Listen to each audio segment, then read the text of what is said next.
Super star Rajinikanth வரும் 12ஆம் தேதி தனது 75வது பிறந்த நாளை கொண்டாடுகிறார். இந்த பிறந்த நாளில் அவரது படையப்பா படம் ரீ-ரிலீஸ் ஆக உள்ளது.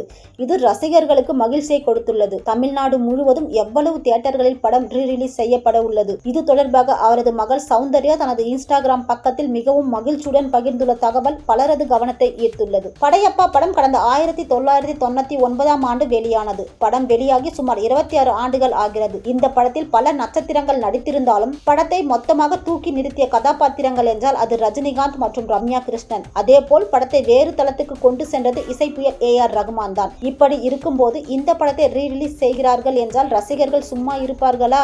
எப்போது இது குறித்த அதிகாரப்பூர்வ தகவல் வந்ததோ அதிலிருந்து ரஜினி ரசிகர்கள் காலில் சலங்கை கட்டிவிட்டது போல மகிழ்ச்சியில் குதித்துக் கொண்டிருக்கின்றார்கள். இப்படி இருக்கும்போது சூப்பர் ஸ்டார் ரஜினிகாந்தின் மகள் சௌந்தர்யா தனது இன்ஸ்டாகிராம் பக்கத்தில் படையப்பா படத்தின் சில காட்சிகள் மற்றும் சூப்பர் ஸ்டார் ரஜினியின் தற்போதைய சில வீடியோக்கள் ஆகியவற்றை இணைத்து வீடியோ ஒன்றை பகிர்ந்துள்ளார். அத்துடன் அவர் பகிர்ந்துள்ள கேப்ஷன் அவரது உணர்வுகளை வெளிப்படுத்துவதாக இருந்தது. அதாவது அவரது பதிவில் கடந்த 50 ஆண்டுகளாக ரசிகர்களை தனது நடிப்பு, ஸ்டைல், அன்பு ஆகியவற்றால் தொடர்ந்து மகிழ்வித்து வருகிறார். இன்று பல லட்சக்கணக்கான ரசிகர்களுக்கு ஊக்கம் அளித்து வருகிறார். தலைவர் இன்றைக்கு தனது தலை சிறந்த படைப்புகளில் ஒன்று குறித்து தனது எண்ணத்தை, மகிழ்ச்சியை வெளிப்படுத்தியுள்ளார். அவரது இதயத்தில் இருந்து உருவாக்கப்பட்ட கதையால் படமாக்கப்பட்ட படையப்பா மீண்டும் 25 ஆண்டுகளுக்கு பின்னர் வெள்ளித்திரையில் ரீ-ரிலீஸ் செய்யப்பட உள்ளது. படையப்பா ஒரு படம் அல்ல, அது ஒரு உணர்வு, அது ஒரு எமோஷன். திரை வாழ்க்கையில் 50 ஆண்டுகளை நிறைவு செய்துள்ள நமது தலைவரை கொண்டாட தயாராகவும் தலைவர் மீதான 50 வருட அன்பு, 50 வருட பக்தி என்று கூட சொல்லலாம் என்று பதிவிட்டுள்ளார். அவரது இந்த பதிவுக்கு ரசிகர்கள் லைக்குகளை வாரி வழங்கி வருகிறார்கள்.